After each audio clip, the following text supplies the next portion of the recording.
Cyber crime పిఎస్కు నిన్న అనగా 28వ తారీఖు జూన్ సాయంత్రం ఒక వ్యక్తి రావడం జరిగింది.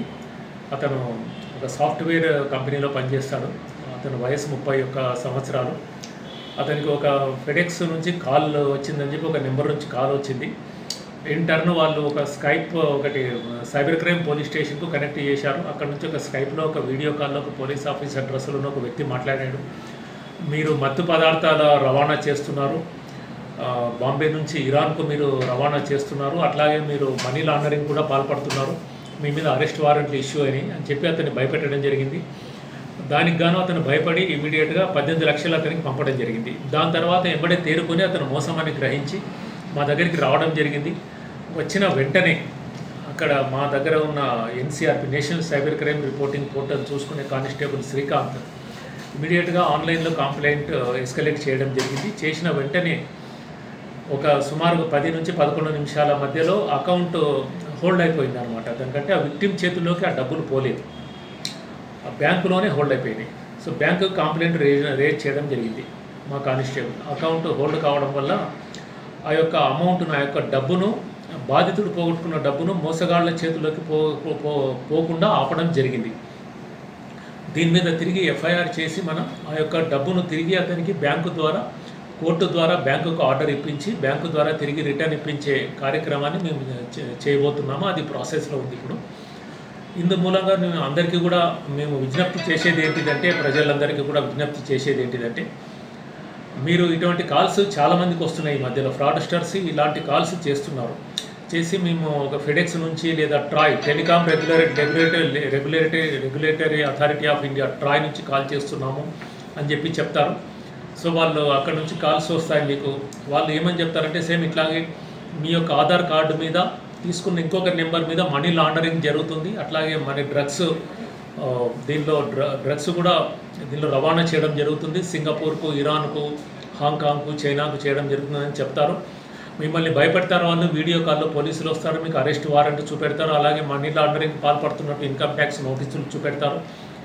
మీరు రూమ్లోంచి బయటికి వెళ్ళకండి, బయటికి వెళ్తే అరెస్ట్ చేస్తామని చెప్తారు.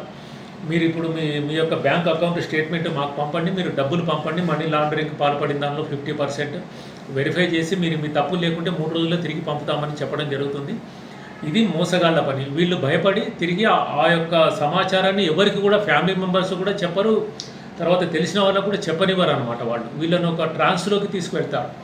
వాళ్ళ యొక్క మైండ్ను టోటల్గా వాళ్ళ కంట్రోల్లోకి తీసుకుంటారు. కాబట్టి ఇప్పుడు అందరికీ మేము సైబర్ క్రైమ్ పోలీసులు విజ్ఞప్తి చేయడం ఏంటిదంటే, ఇటువంటి కాల్స్ చాలామందికి వస్తున్నాయి, మీకు కూడా రావచ్చు. దీన్ని ఎటువంటి పరిస్థితుల్లో నమ్మకండి, ఏమాత్రం భయపడవలసిన పని లేదు. ఇది టోటల్గా 100% ఫ్రాడ్, మోసగాళ్ల పని అని గమనించండి. ఇమీడియట్గా మీరు ఆ నెంబర్ను బ్లాక్ చేసి, ఏ నెంబర్ నుంచి అయితే వచ్చిందో ఆ నెంబర్ను ఆన్లైన్ సైబర్ క్రైమ్ పోర్టల్లో NCRP national cyber crime reporting portal లేదా చెక్చు అనే ఒక పోర్టల్, CHAKSHU చెక్చు అనే పోర్టల్లో కూడా కంప్లైంట్ చేయొచ్చు, లేదా 1930లో కూడా కంప్లైంట్ చేయొచ్చు, లేదా నియరెస్ట్ పోలీస్ స్టేషన్కి వెళ్ళి కూడా కంప్లైంట్ చేయొచ్చు మీరు. తద్వారా ఆ నెంబర్ ఆల్ ఓవర్ ఇండియాలో ఉన్న సైబర్ క్రైమ్ పోలీస్ స్టేషన్లకు పోవడం జరుగుతుంది. ఆ నిందితుడిని ఎక్కడో ఒక దగ్గర పట్టుకోవడం జరుగుతుంది.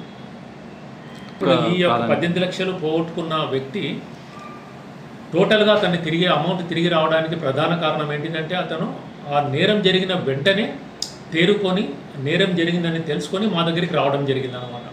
అంటే ఇప్పుడు మెడికల్ పరిభాషలో, వైద్య పరిభాషలో మనం గోల్డెన్ అవర్ అని అంటాం అనమాట. అంటే ఏదన్నా వ్యాధి వచ్చినట్టు భావిస్తే, ఫర్ ఎగ్జాంపుల్ పారాలిటిక్ స్ట్రోక్ వచ్చిందంటే ఇమీడియట్గా హాస్పిటల్కు వెళితే మీరు ట్రీట్మెంట్ మొదలవుతుంది, తిరిగి పూర్తిగా రికవర్ అయ్యే అవకాశాలు ఉన్నాయన్నమాట.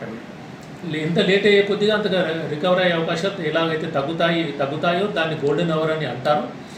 మీరు ఇలాంటి మోసాలకు మీరు బారిన పడవద్దు, డబ్బులు ఇవ్వద్దు. ఒకవేళ ఇస్తే ఇమ్మీడియట్గా తేరుకొని మోసమని గ్రహించి మీరు ఆన్లైన్లో కంప్లైంట్ చేయాలి వెంటనే. ముఖ్యంగా 1 నుంచి 2 గంటల లోపల కంప్లైంట్ చేస్తే, మీరు ఆన్లైన్లో కంప్లైంట్ చేసినా, మీ దగ్గర ఉన్న పోలీస్ స్టేషన్కి వెళ్ళి కంప్లైంట్ ఇచ్చినా మీ మొత్తం అమౌంట్ తిరిగి వచ్చే అవకాశాలు ఉన్నాయి. దీన్ని కూడా మన సైబర్ క్రైమ్ పరిభాషలో మేము గోల్డెన్ అవర్గా పరిగణిస్తున్నాం.